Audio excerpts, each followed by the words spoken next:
secret mind control experiments funded by the United States government. This is way out of the realm of fiction or supposition or conspiracy theory or speculation. This is absolute documented fact. The goal of these experiments is to determine if the human mind can be controlled using outside forces, drugs, electroshock, hypnosis. It is a top-secret program that reaches terrifying heights in the 1950s and 1960s, but treatise called the Malleus Maleficarum. It describes ways to manipulate a person into confession. It was, in fact, among other things, a cross-examination manual to extract false confessions from people accused of being witches. Consequently, you have here the systematic attempt to find techniques to get people to report that they were things they were not, or to do things that they would not otherwise do. It is the first, albeit primitive, step towards mind control as an offensive weapon to be used against an unwitting subject. The secret of mind control is to change people outside of their awareness, so they do your bidding without realizing that that's what they're doing. For that kind of a technology, you need sophisticated principles either of brain control or of mind control. But for every involuntary human subject who is able to uncover his or her roles, experts believe there are many more who will never know. There's been thousands and thousands and thousands and thousands of people subjected to really damaging, unethical experimentation.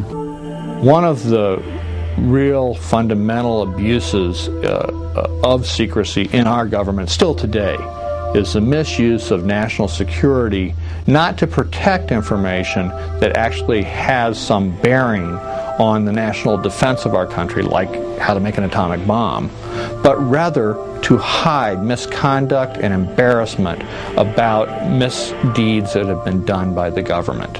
This is not a pleasant world we live in, you know, and there are a lot of nasty people and things in the world, and we need protection from them. But you don't get protection by becoming the guinea pigs of the forces you pay to protect you. And you can't save your mind by having the people who protect you take your mind. But secrets die hard.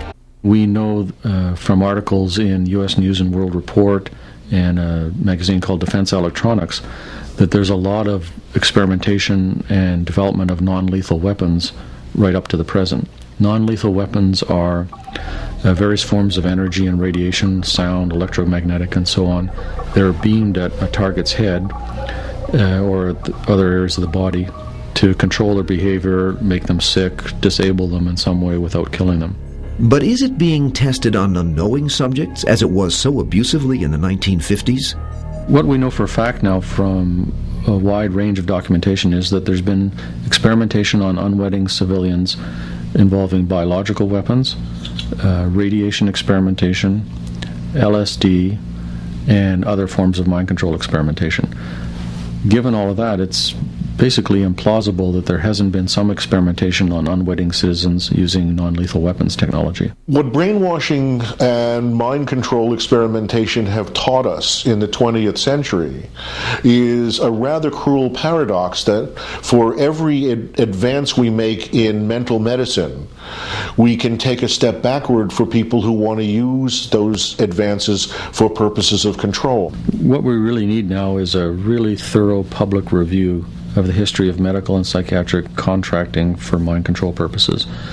We need all this out on the table. We need it acknowledged. Otherwise, experts say, history is doomed to repeat itself and bring to pass a prophecy made by Aldous Huxley in his 1932 novel, Brave New World. Brave New World said we're going to voluntarily turn over our minds and our beliefs and our thoughts to people. And Huxley was right, unless we do something to protect our own individual integrity, or at least our children.